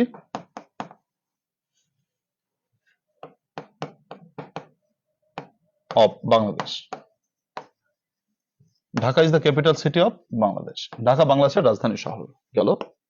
2 নম্বর, এটা মনে মনে ধরতে হবে হয়, এটা হয়, এটা হয় পৃথিবীর জনবহুল রাজধানী শহরগুলোর একটি। এটা হয় ইট ইজ, এটা হয় পৃথিবীর জনবহুল রাজধানী শহরগুলোর একটি। তাহলে ওয়ান অফ দা জনবহুল, অন অফ দা জনবহুল, তাহলে অন অফ দা জনবহুল ইংরেজি পপুলাস, অথবা তুমি পপুলেটেডও বলতে পারো, পপুলেটেড। তাহলে ইট ইজ, এটা হলো পৃথিবীর জনবহুল রাজধানী শহরগুলোর একটা। তাহলে অন অফ দা জনবহুল রাজধানী শহর, তাহলে অন অফ দা পপুলাস রাজধানী শহর, পপুলাস রাজধানী শহর, তাহলে ক্যাপিটাল সিটিজ অফ বাংলাদেশ, সরি পৃথিবীর, তাহলে অফ দি ওয়ার্ল্ড। দেখো তো বুঝতে পারছো কিনা, আবার একটু লাইনটা বলি। এটা হয় মানে ইট ইজ পৃথিবীর জনবহুল রাজধানী শহরগুলোর একটি। ইট ইজ, এটা হলো ওয়ান অফ দা পপুলাস বা পপুলেটেড ক্যাপিটাল সিটিজ, একটি মানে জনবহুল রাজধানী শহরগুলোর একটি পৃথিবীর, অফ দ্য ওয়ার্ল্ড, ঠিক আছে। যানজট হয়, হয় নিয়মিত সমস্যা, যানজট মানে ট্রাফিক জ্যাম, হয়, হয় মানে ইজ নিয়মিত সমস্যা মানে regular problem, traffic jam is regular problem.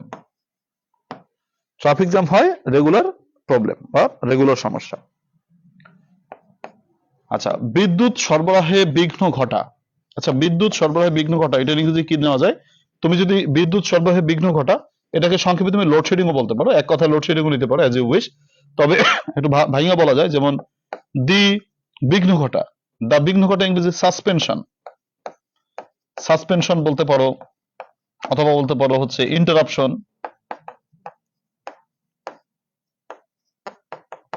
আচ্ছা, দি সাসপেনশন বা ইন্টারাপশন মানে বিঘ্ন ঘটা বিদ্যুৎ সরবরাহে, ইন বিদ্যুৎ সরবরাহ মানে ইন তোমার হচ্ছে পাওয়ার সাপ্লাই, বিদ্যুৎ সরবরাহে সাসপেনশন ঘটা মানে বিঘ্ন ঘটা একটি স্বাভাবিক ব্যাপার, হয় একটি স্বাভাবিক ব্যাপার, ইজ এ স্বাভাবিক ব্যাপার, ইজ এ স্বাভাবিক ব্যাপার মানে নর্মাল ম্যাটার।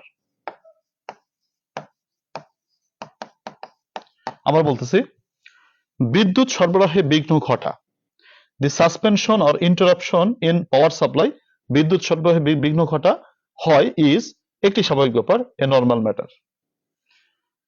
এমনকি মানে ইভেন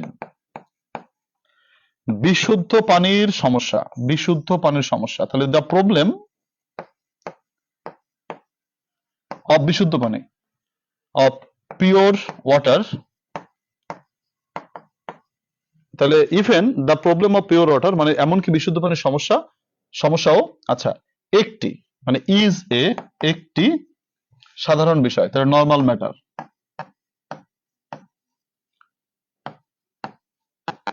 আচ্ছা, দেখি তোমরা কে কি লিখেছো বা তোমরা কে কি বলতে চাচ্ছ। ডিসরাপশন, হ্যাঁ ডিসরাপশন হবে, বিল্লাল হোসেন বলেছো। দা লোডশেডিং দিলে হবে কিনা, হ্যাঁ লোডশেডিং দিলে হবে। নর্মাল থিং দিলেও হবে, হ্যাঁ হবে। মহিমা বৃষ্টি। আফসানা ইয়াসমিন বলেছো কি যে ডিসরাপশন দিয়েছো, হ্যাঁ হবে। রাইমা বিনতে রিয়া বলেছো কি load shedding crisis is a normal issue, হ্যাঁ হবে। ইন্টারাপশন অফ ইলেকট্রিক ক্যাপাসিটি হবে। নিগার সুলতানা বলেছো traffic jam is a regular problem, হ্যাঁ হবে, সেটাই আমি লিখেছি। এল দিয়েছো, হবে, সমস্যা নাই। ডেইলি প্রবলেম, না ডেইলি দিলে হাত সেটাও হবে। রুদ্র সাহা, মানে কেন হবে, কেন এত হবে হবে বলছে কেন, এটা হচ্ছে তোমার ভাবানুবাদ, আক্ষরিক অনুবাদ করতে হবে এমন কোনো কথা নেই, ভাবানুবাদ করলেও হবে। আচ্ছা, traffic jam is a common problem here, হ্যাঁ traffic jam is a common problem here তো বলে নাই, হেয়ারটা দিবেন আফসানা। আচ্ছা স্যার, টাউন দিলে হবে কিনা, দ্য ক্যাপিটাল টাউনস, হ্যাঁ হবে। পপুলাসের আগে কি মোস্ট হবে, ওয়ান অফ দা, না পৃথিবীর জনবহুল, সব থেকে জনবহুল বলে নাই মহিমা, এর জন্য মোস্ট দেই নাই। মাহমুদ আদিল রুবা।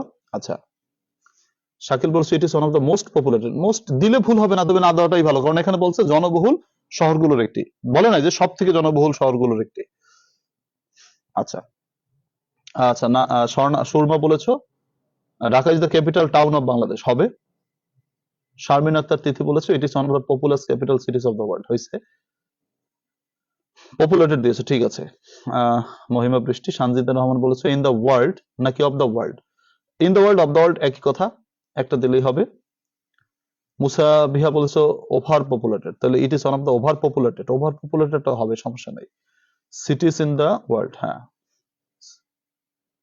গেল। আচ্ছা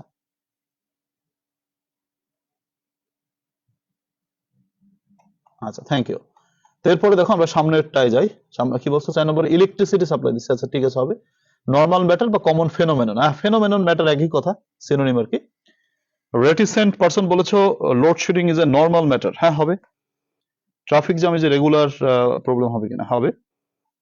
even the problem of pure pure pure বলে না, pure water is also a normal matter, even দিলে অলসো লাগে না, দিলে সমস্যা নাই। ট্রান্সলেশনের টুকিটাকি ভুল, এটা ধরার বিষয় না, হবে। শিলা বেগম তুমি যেটা বলেছো। আচ্ছা এরপরে যাই আমরা সামনেরটায়, সামনেরটায় কি আছে দেখো। সামনেরটা বলতে দেখো বেশ কয়েকটা বছরের স্কিপ হয়েছে, এরপরে চলে যাচ্ছে আমরা 2012 সালে, দেখো তো পারো কিনা। সততা একটি মহৎ গুণ, সবাই চেষ্টা করো, কোথায় পারবা, অনেকটাই পারবা। সততা একটি মহৎ গুণ, দেখো তো কি আছে। আচ্ছা আরো একটা লাইন কি আছে, আরো একটা লাইন আছে, ভেঙে গেছে তো কি করা যায়। আচ্ছা উপর থেকে দেখাই, উপরে আছে একসাথে সব, কই উপরে কি একসাথে আছে না? হ্যাঁ, এখানে আছে, দেখো এই 12 সাল সবাই করে ফেলো, 12 13 দুটোই একসাথে করে ফেলো, দেখি আমি সময় দিই একটু বেশি, তারপর একসাথে দুটো আলোচনা করবো, মানে 12 13 দুটোই করো, 12 করে ফেলো, 12 সাল করে ফেলো, এবং 13 সাল দুটোই করে ফেলো, দুটোই করে ফেলো, দেখি দুটো পারো কিনা। আউট অফ সিলেবাস থেকে প্রশ্ন করবা, কি করবা? আচ্ছা, honesty is the best policy. Comment করার দরকার নেই, খাতায় লিখে ডান লিখে দাও, শারমিন আক্তার, তিতিবা সহ সবাই কমেন্টে বলার দরকার নেই উত্তর, তোমরা আগে খাতায় লেখো, খাতায় লিখে ডান দাও, তারপর ব্যাখ্যা দিচ্ছি আমি, দেখো।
ইসরাত জাহান আরশি বলেছে there is no place on the bench, in the bench হবে, অন দ্য বেঞ্চ না, মানে ইনের জায়গায় অন হবে কিনা, there is no place in the bench বা অন দ্য বেঞ্চ, একটা দিলেই হয়, ইন দ্য বেঞ্চ।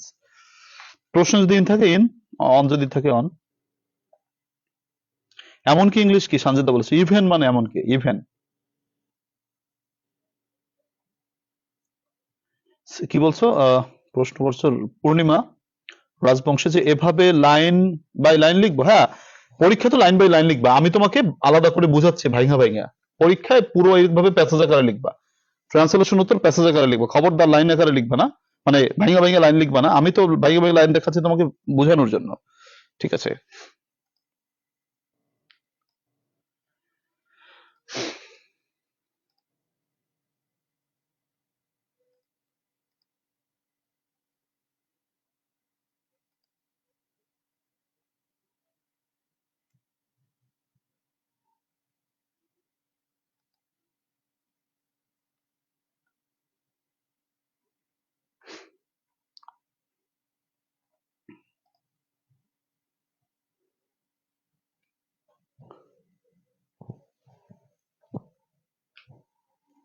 আচ্ছা, এরপরে কি আছে দেখো,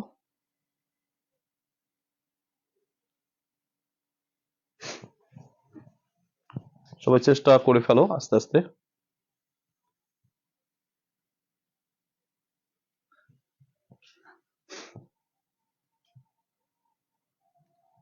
হ্যাঁ, দেয়ার ইজ নো, প্রশ্নে যেটা থাকবে ইন থাকলে ইন, অন থাকলে অন, ওখানে কোনো ভুল নাই, ইন দ্য বেঞ্চ অথবা অন দ্য বেঞ্চ, এটা প্রশ্নে যেমন থাকবে।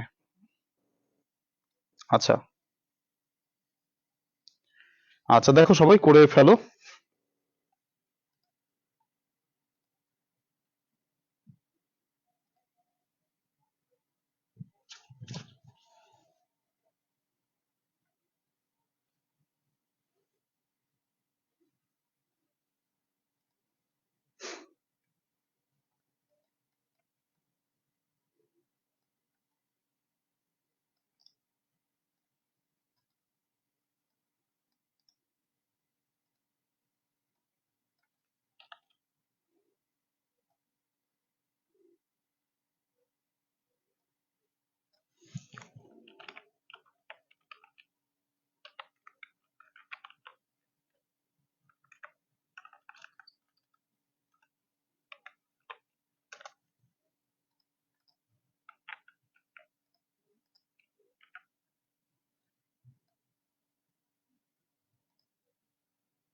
আচ্ছা, হয়ে গেলে একটু ডান লিখে দিও, তাহলে আমি আইডিয়া পাবো যে তোমাদের হয়ে গেছে।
আচ্ছা দেখো, আমি বলে বলে দিচ্ছি তাহলে, পারি কিনা আমরা।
আচ্ছা দেখো, তাহলে আমরা এবার ম্যাচিং করি, দেখি কার কয়টা হলো।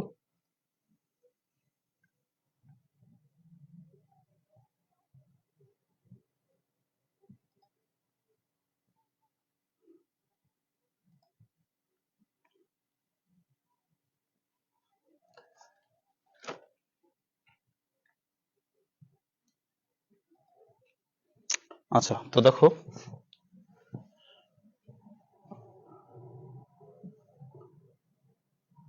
কই এটা, সততা একটি মহৎ গুণ। সততা একটি মহৎ গুণ, অনেস্টি ইজ এ মহৎ গুণ।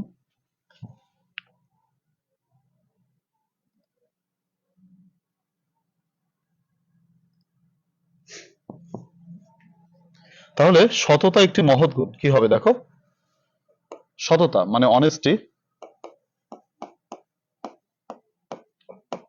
ইজ এ মহৎ গুণ, মহৎ ইংরেজি ইজ এ গ্রেট, গুণ মানে ভার্চু, কেউ যদি কোয়ালিটি লেখো সেটাও হয়। Honesty is a great virtue, honesty is a great quality. দেখো,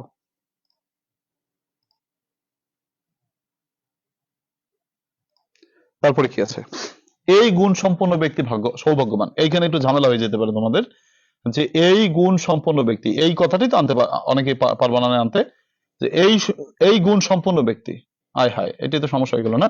তাহলে আনো একটু সবাই, এই মানে হচ্ছে এই গুণ সম্পন্ন ব্যক্তি, এক ব্যক্তি, তাহলে দি পার্সন মানে ব্যক্তি।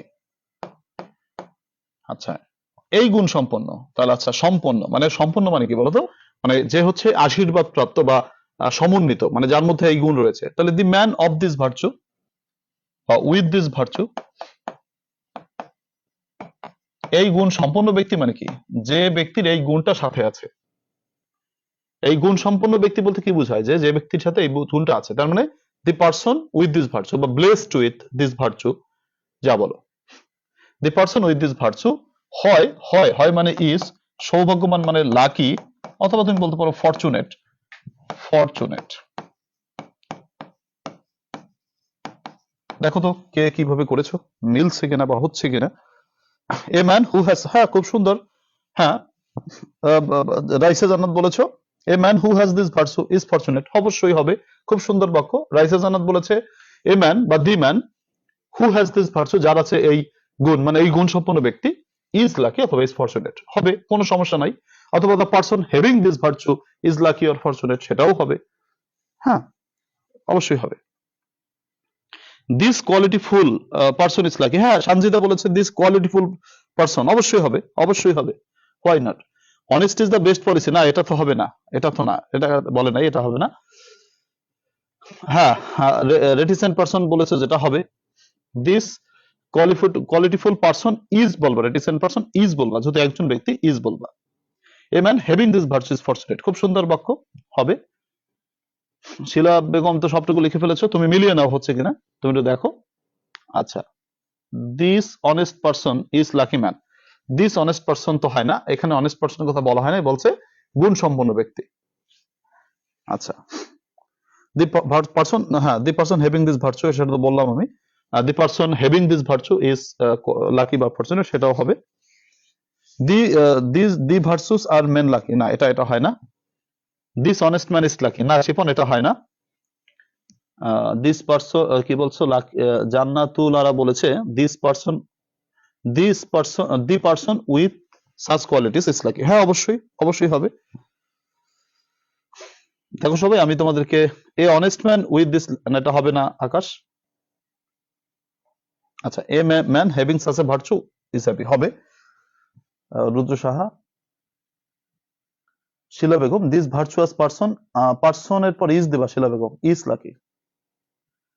আশাবুল বলেছে a man having this virtue is fortunate, হবে। নাজমিন বলেছে এভরিবডি রেসপেক্ট, আচ্ছা ওটা পরের কথা। আচ্ছা, সবাই থেকে সম্মান করে, দেখো সবাই, সবাই মানে হচ্ছে অল, অথবা সবাই মানে এভরিবডি রেসপেক্ট, রেসপেক্টের সাথে এস দিব। দাও আমি একটু বুঝাইলো এখানে। এখন হচ্ছে যদি অল দাও, অল মানে সকলে, তাই না? অল বললে একজন, অনেকগুলো মানুষ, অনেকগুলো মানুষের জন্য এস বসে না। রেসপেক্ট হিম, সবাই, সবাই তাকে সম্মান করে। অথবা কেউ যদি বলো যে এভরিবডি, প্রত্যেকে রেসপেক্টস হিম, বা কেউ যদি বলো যে এভরিওয়ান রেসপেক্টস হিম, সেটাও হবে। কেউ তাকে ঘৃণা করে না, তাহলে নোবডি হেটস হিম, কেউ তাকে ঘৃণা করে না। বা যদি কেউ নোবডি না বলে নান বলো, যে নান হেটস হিম, কেউ তাকে ঘৃণা করে না, সেটাও হবে। দেখো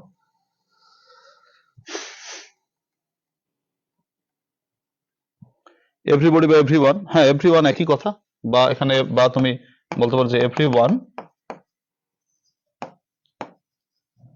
রেসপেক্টস হিম, হবে।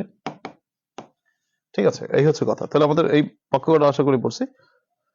শিপন বলছে all the people respect him, হবে। নো ওয়ান, নোর সাথে স্পেস দিবেন। আব্দুর রহমান, আব্দুল সালাম, নো ওয়ান না, নো ওয়ান যদি বলো, নো ওয়ান, ও হ্যাঁ নো ওয়ান হবে, সরি স্পেস দিবা, হ্যাঁ হবে। নো ওয়ান হেটস হিম, হবে, সরি হবে, ঠিক আছে, হ্যাঁ ঠিক বলেছো।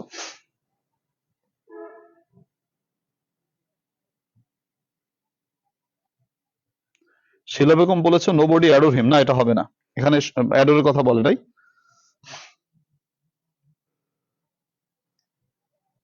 হ্যাঁ কি বলছে, সঞ্জিতা বলেছে স্যার কেন হবে as by as, respect, respect hates him. আচ্ছা, নোবডি, নান, নো ওয়ান, এটা হচ্ছে ইনডিফিনিট প্রনাউন, মানে একজনকে বোঝায়, একজনকে বোঝানোর জন্য মূল ভার্বের সাথে এস বাই যুক্ত হয়েছে। এভরিবডি দিয়ে একজনকে বোঝায়। আচ্ছা দেখো এরপরে নোবডি অ্যাডোর হিম হবে না, শিলা বেগম তুমি তুমি একটু খেয়াল করো। আচ্ছা, এনিওয়ান ক্যান নট হেট হিম, না না, এনিওয়ান ক্যান নট হেট হিম ওটা ভালো হয় না। এরপর আসো, এমনকি, এমনকি ইংরেজি ইভেন, একজন অসৎ লোকও, একজন অসৎ মানে ডিসঅনেস্ট, লোক মানে ম্যান, বা যদি কেউ পার্সন বলো পার্সন, এমনকি মানে ইভেন একজন অসৎ লোক, এ ডিসঅনেস্ট ম্যান বা পার্সন, তাকে সম্মান না করে পারে না, না করে পারে না মানে ক্যান নট হেল্প, মানে ক্যান নট বাট রেসপেক্ট হিম, তাকে সম্মান না করে পারে না। অথবা তুমি ক্যান নট হেল্প দিয়েও করতে পারো, বা তুমি এভাবেও বলতে পারো যে ইভেন এমনকি এ ডিসঅনেস্ট একজন অসৎ ম্যান বা পার্সন, তুমি যাই বলো না কেন, ক্যান নট হেল্প, তো ক্যান নট হেল্প দিলে ভার্বের সাথে আইএনজি দিতে হয়, বলতে হবে can not help respecting him. আচ্ছা, এমনকি একজন অসৎ লোক, even a dishonest man can not help respecting him, অথবা can not but respect him. আচ্ছা, শিলা বলছে অ্যাভর হবে, অ্যাডর হবে না, অ্যাডর তো ভালোবাসা, আর অ্যাভর মানে হচ্ছে ঘৃণা করা, শিলা বেগম। হ্যাঁ, সেটা হবে। আচ্ছা, ঠিক আছে।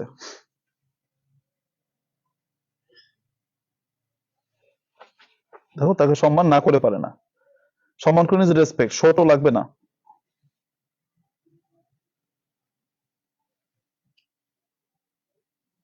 ইভেন অ্যান অনেস্ট ম্যান না, ডিসঅনেস্ট ম্যান, একজন অসৎ লোক।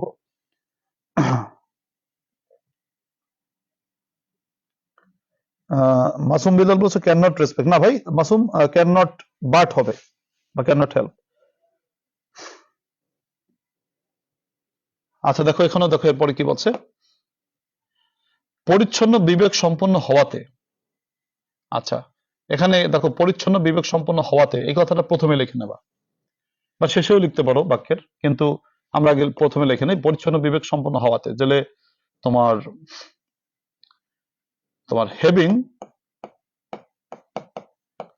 পরিচ্ছন্ন বিবেক মানে হচ্ছে হ্যাভিং হ্যাভিং ক্লিন বিবেক। বিবেক মানে কি? বিবেক জানো ইংরেজি কি জানো কিনা? হ্যাভিং ক্লিন বিবেক, বিবেক মানে হচ্ছে কনসায়েন্স, কনসায়েন্স। আচ্ছা, হ্যাভিং পরিচ্ছন্ন কনসায়েন্স মানে হচ্ছে হ্যাভিং ক্লিন কনসায়েন্স, পরিচ্ছন্ন বিবেক সম্পন্ন হওয়াতে বা পরিচ্ছন্ন বিবেক থাকাতে, ভাবানুবাদ করলাম আর কি মোটামুটি, তিনি মনের শান্তি উপভোগ করেন। তিনি মানে হচ্ছে হি, উপভোগ করেন মানে এনজয় থেকে এনজয়েস, মনের শান্তি, দ্য শান্তি অফ মন, তাহলে দি পিচ শান্তি অফ মন মানে মাইন্ড, পিচ অফ মাইন্ড। তাহলে আবার একটু বলি, পরিচ্ছন্ন বিবেক সম্পন্ন হতে এটা বিভিন্ন জনে বিভিন্ন রকমের করতে পারো, যে হ্যাভিং ক্লিন কনসায়েন্স, বা তুমি বলতে পারো যে ফর কি বলা যায়, ফর হ্যাভিং ক্লিন কনসায়েন্স, অনেকভাবে করতে পারো, এটার উত্তর তুমি অনেকভাবে করতে পারো। He enjoys the peace of mind, সে মনের শান্তি উপভোগ করে। দেখো তো বুঝতে পেরেছো কিনা? হ্যাঁ, বিং ক্লিন হবে, হবে, শেষে বসালেও হবে, এটা শেষে বসালেও হবে।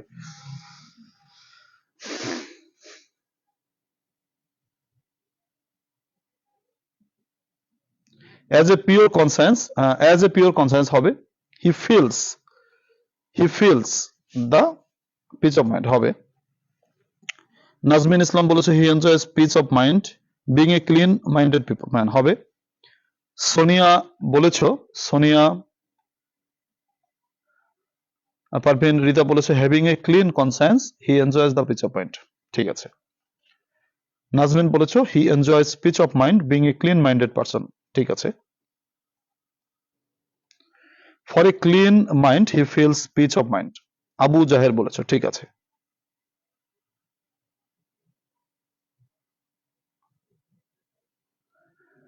আচ্ছা, সব হয়েছে, তবে 4 নম্বরে ক্যান নট এর পর বাট দি নাই। বাট কেন হলো? বাটের কোনো শব্দ ট্রান্সলেশন নাই, জান্নাত আর যে ক্যান নট বাট মানে হচ্ছে কোনো কাজ না করে পারা। যেমন মনে করো আমি তোমাকে, বা আমি অপেক্ষা না করে পারি না, আমি অপেক্ষা না করে পারি না, এই যে না করে পারি না, এটা হচ্ছে ক্যান নট বাট বা ক্যান নট হেল্প, পারি না, না করে পারি না। তাহলে বলতে হবে যে I can not but wait, আমি অপেক্ষা না করে পারি না, ঠিক আছে। আমি যেমন আমি ইংরেজি না শিখে পারি না, I can not but learn English, ঠিক আছে। ক্যান নট হেল্প দিয়েও করা যায়, ক্যান নট হেল্প দিলে ভার্বের সাথে কি করতে হবে? আইএনজি করতে হবে। আচ্ছা, এরপরে কি আছে? ঠিক আছে, even a dishonest man can not respect হিম, না ক্যান নট বাট হবে, ক্যান নট। তাহলে আমার বইতে যদি ক্যান নট বাটটা না থাকে তাহলে প্রথম টাইপিং মিস্টেক হতে পারে।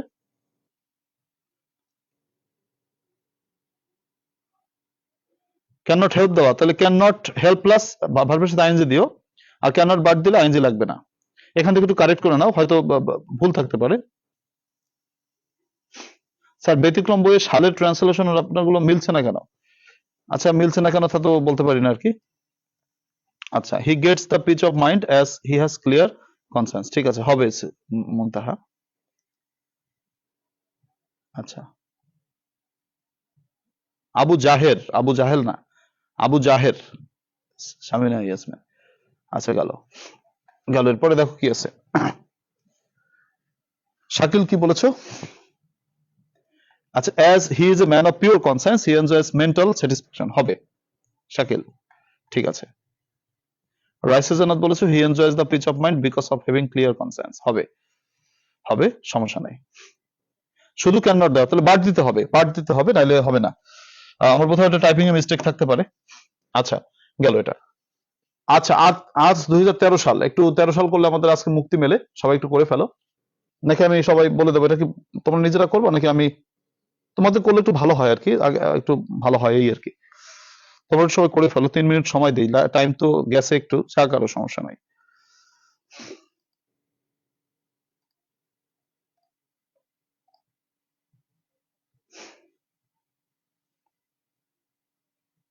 তোমরা একটু চেষ্টা করো, সবাই একটু করো, দেখি করলে কিছুটা ভালো হয়, যে তোমরা তোমাদের ভুল ভ্রান্তিটা একটু বের হয়ে আসে, বা তোমাদের যে তোমরা যে মানে কি বলে যে আহ, তোমাদের মধ্যে যে আইডিয়াটা আছে সেটা বের হয়ে আসে, তাহলে ভালো হয়, তাহলে কমেন্ট বাড়বে বেশি। ও 2023 তো করে ফেলছো না, আগেই তো করছো, হ্যাঁ আয় হায় আগেই তো করছো, দুইটিতে একসাথে করার জন্য সুযোগ দিছি, আয় হায় তো আমি বসে আছি কেন? আচ্ছা বসেন বসে যান, আমি বসে গেছিলাম। শ্রমজীবী মানুষেরাই বাংলাদেশের প্রধান সম্পদ। তাহলে আছে আবার একটু মানুষেরাই, তাহলে দিবা, মানে হচ্ছে নির্দিষ্ট করে বোঝায় তো, তাহলে শ্রমজীবী মানুষ, দ্য ইন্ডাস্ট্রিয়াস পিপল। এখন ইন্ডাস্ট্রিয়াস এর মিনিং অনেকগুলো হতে পারে, দ্য ইন্ডাস্ট্রিয়াস শ্রমজীবী মানুষেরা, দ্য ইন্ডাস্ট্রিয়াস মানুষেরাই, দ্য ইন্ডাস্ট্রিয়াস পিপল। পিপলের জায়গায় যদি কেউ বলো পার্সনস হবে, যদি কেউ বলো মেন হবে। The industrious people, industrious persons, industrious men আর হলো বাংলাদেশের প্রধান সম্পদ, দা প্রধান সম্পদ, দা মেইন সম্পদ। মেইন সম্পদ মানে মেইন অ্যাসেট, অ্যাসেটের পরিবর্তে শব্দ যদি কেউ রিসোর্স বলো সমস্যা নাই, আর দা মেইন রিসোর্স মানে সম্পদ। অথবা যদি কেউ বলে স্যার ওয়েলথ হবে কিনা, হ্যাঁ হবে, ওয়েলথ সম্পদ অফ বাংলাদেশ।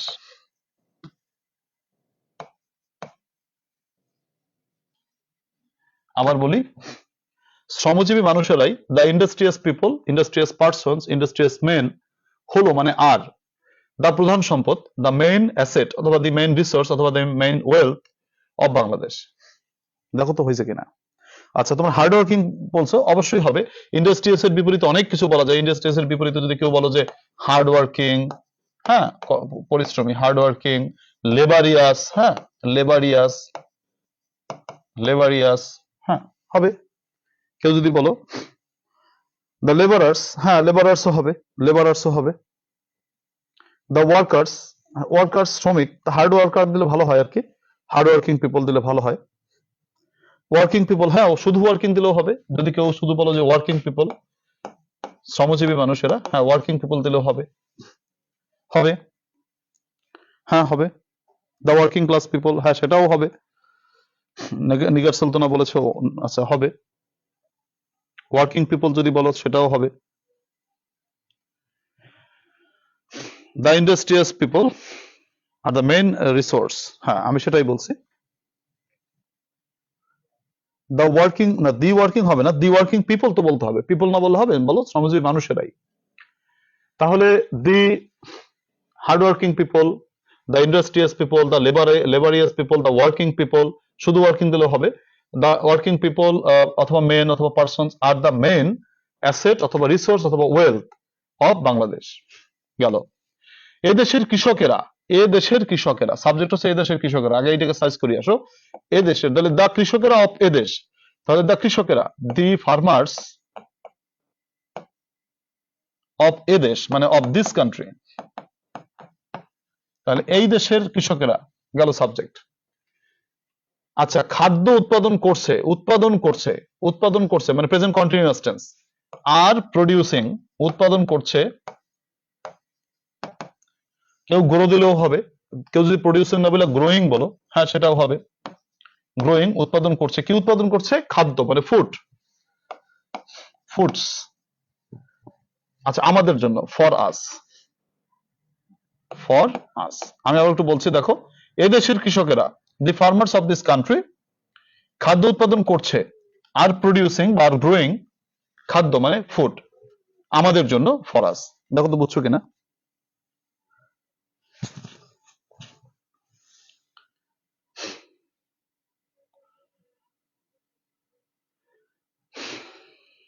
এমপ্লয়ার্স হবে না, নাবিল্লাল, এমপ্লয়ার্স হয় না।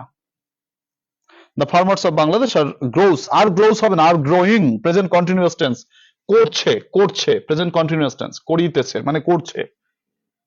স্যার ফুড দিলে হবে না, হ্যাঁ ফুড, ফুডস দিলেও হবে, সমস্যা নাই। ফুড দাও, ফুডস দাও, দুটোই হবে। শিলা বলেছো, নিগার সুলতানা বলেছো, হবে। তারপর শ্রমিকেরা, শ্রমিকেরা, তাহলে শ্রমিকেরা ইংরেজি কি বলো? দা ওয়ার্কার্স বা দা labourers.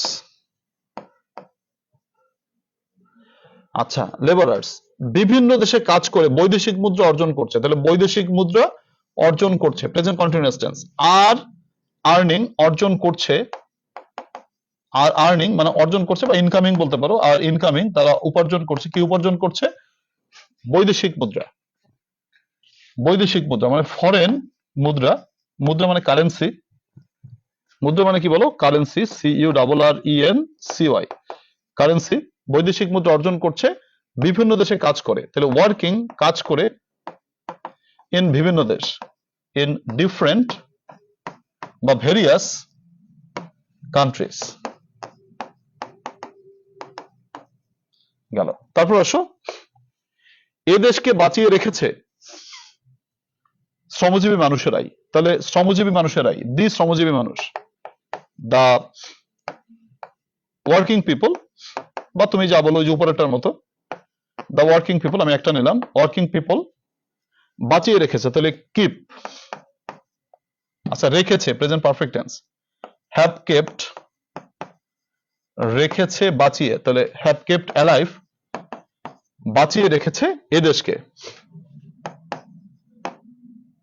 Have kept this country, এ দেশকে রেখেছে বাঁচিয়ে, বাঁচিয়ে মানে অ্যালাইভ।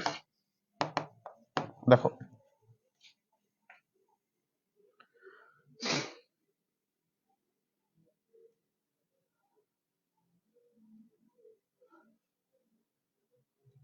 ঠিক আছে কিনা দেখো সবাই। আবার একটু বলি প্রথম থেকে, এটা একটু প্যারা ভরা হয়ে গেছে, অনেক বড় বাক্য তো। শ্রমজীবী মানুষেরাই বাংলাদেশের প্রধান সম্পদ, দ্য ইন্ডাস্ট্রিয়াস পিপল, অথবা দ্য হার্ডওয়ার্কিং পিপল, অথবা দ্য লেবারিয়াস পিপল, অথবা the working people are the main asset অথবা রিসোর্স অথবা ওয়েলথ অফ বাংলাদেশ।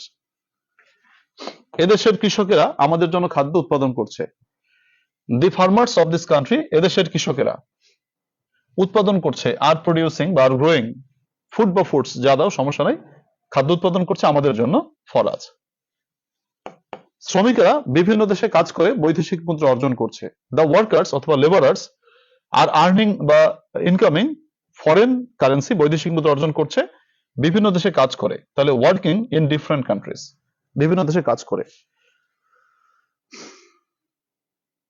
আচ্ছা, তারপরে দেখো, এদেশের এদেশকে বাঁচিয়ে রেখেছে শ্রমজীবী মানুষেরাই, তাহলে দি ওয়ার্কিং পিপল, শ্রমজীবী মানুষরাই, হ্যাভ কেপ্ট রেখেছে দিস কান্ট্রি, এই দেশকে বাঁচিয়ে, বাঁচিয়ে মানে অ্যালাইভ। দেখো তো মোটামুটি বুঝতে পেরেছো কিনা। দিস কান্ট্রি বা দি কান্ট্রি হবে, ও ডিটারমাইনারে ভুল ধরে না। শারমনি বলছো, ইয়াসমিন শারমনি হবে। হ্যাঁ, সুরমা বলেছে কম্পাউন্ড সেন্টেন্স করে, সেটাও হবে। সুরমা পড়েছি তোমার কমেন্টটা, হবে। রেমিটেন্স দিলে হবে না? রেমিটেন্স দিলে হবে। মহিমা বৃষ্টি, রেমিটেন্স দিলে হবে। ফরেনের পর এটা কি? ফরেনের পর, foreign currency, CURRENCY currency, CURRENCY currency. রেমিটেন্সও হবে, সমস্যা নাই। আচ্ছা, the working class people have kept the, হ্যাঁ হবে। ইয়াসমিন বলেছো হবে। হ্যাঁ, দেখো মোটামুটি তোমরা বুঝেছো কিনা। প্রিয় শিক্ষার্থীরা, আজকে ট্রান্সলেশন করতে করতে রাত পোহাই গেল আমাদের। আর আজকে বোধহয় অন্য আইটেম করতে গেলে তোমরা বোধহয় বলবো যে স্যার প্লিজ আমাকে ক্ষমা করে দেন, এটা কান্নার সময় তোমরা সবাইকে বললা। তো আজকে আর যাবো না। দেখো আজকে আমাদের রিয়ারেন্স নাই করলাম। আগামী ক্লাসে দেখি ব্যালেন্স করার চেষ্টা করবো ইনশাল্লাহ। তো আজকে আমাদের ক্লাসের শেষ পর্যায়ে চলে এসেছি। আজকে তোমাদের বলবো তোমরা সবাই তোমার হচ্ছে আগামীকালকের যে পরীক্ষা রয়েছে সেই পরীক্ষার ব্যাপারে একটু সবাই, আচ্ছা, পরীক্ষার ব্যাপারে একটু কথা বলি এবং সবাই মানসিকভাবে প্রস্তুতি থেকো। আমাদের 6:30টায় আমাদের ব্যাচে, মানে আমাদের পরীক্ষাটা হবে তোমার পেজে। আমাদের যে পেজটা রয়েছে আলিফস ইংলিশ কেয়ার পেজ, তোমরা আগেও ক্লাস করেছো। যদি পেজ কেউ না চেনো অসুবিধা নেই, আমি ক্লাসের লিঙ্কটা আমি গ্রুপেই আপলোড, মানে শেয়ার করে দিব, সেখানে তোমরা ঢুকলেই হবে। এই ক্লাসগুলোকে কিন্তু খুবই তোমার গুরুত্বপূর্ণ বলে মনে করতে হবে। এবং আজকে বাসায় বসে রাতের মধ্যেই তুমি বেশ কয়েকটা গ্রামাটিক্যাল আইটেম পড়ে কমপ্লিট করে ফেলো। দিনের ভাগে বাকিটুকু কমপ্লিট করে 6:30টায় পরীক্ষা। আল্লাহ তাআলা যদি সবকিছু ঠিকঠাক রাখেন, ইনশাআল্লাহ 6:30টায় পরীক্ষা, সেটা সবাই প্রস্তুতি রেখো। প্রিয় শিক্ষার্থীরা, আজকের ক্লাস থেকে বিদায় নেব। তো তোমাদের হয়তো অনেকে কমেন্ট করেছো, যা আমি সবার কমেন্ট হয়তো রিপ্লাই দিতে পারি নাই, সমস্যা নেই। আশা করি ক্লাসটা তোমার মনোযোগ দিয়ে দেখলে তোমরা সবাই আশা করি বুঝতে পেরেছো বা পারবে আর কি। এটা হ্যাঁ, ছুটি দেই আজকে, ছুটি দেই আজকে, অনেকগুলো করে ফেলেছি, তো আজকে থাক। প্রিয় শিক্ষার্থীরা, সবাইকে আল্লাহ তাআলা অনেক ভালো রাখুক, সেই শুভকামনা রেখে আজকের ক্লাস থেকে বিদায় নিচ্ছি। বিদায় নিচ্ছি। আচ্ছা, ঠিক আছে। টাইম ম্যানেজমেন্ট মানে কোনটা বলো তো? কি টাইম ম্যানেজমেন্ট মানে প্রশ্নে কোনটা কত সময় ম্যানেজ করবে, এটা বলতে চাচ্ছ, তাই তো? আচ্ছা, টাইম ম্যানেজমেন্টটা এটা কোনো ম্যানেজমেন্ট কি বলবো, যে তোমার গ্রামারটা তোমার শেষ করতে হবে মনে করো পর্যাপ্ত সময়ে। আর টাইম ম্যানেজমেন্টের ব্যাপারে অন্যদিন আলোচনা করবেন, আজকে আনপ্রিপেয়ার তো এলোমেলো কথা হবে। আমি পরের দিন টাইম ম্যানেজমেন্ট তোমাদের আলোচনা করবেন, আজকে থাক। টাইম ম্যানেজমেন্ট বলতে পরীক্ষা 3 ঘন্টা কিভাবে ম্যানেজ করবে, এটা তো? আচ্ছা, এটা পরে আমাদের সময় আছে এখনো, অসুবিধা নেই, পরবর্তী কোনো এক ক্লাসে বলে দেবো, সমস্যা নেই। হ্যাঁ, সময়ের ব্যাপারে, হ্যাঁ হ্যাঁ সময়ের ব্যাপারে বলেছো, ঠিক আছে শাকিল, বা সবাই অনেকে বলেছো, শিপন বলেছো, বা নাজমিন সহ অনেকেই বলেছো টাইম ম্যানেজমেন্টের ব্যাপারে, কোনো সমস্যা নাই। আজকে পরীক্ষা তো এখনো সময় আছে, আমি টাইম ম্যানেজমেন্ট কোনটা কি করবো আমি সেটা বলে দেবো। আচ্ছা, ঠিক আছে, তো আজকের ক্লাস থেকে বিদায় নেই, অনেক হয়ে গেছে তো, অনেক আছে।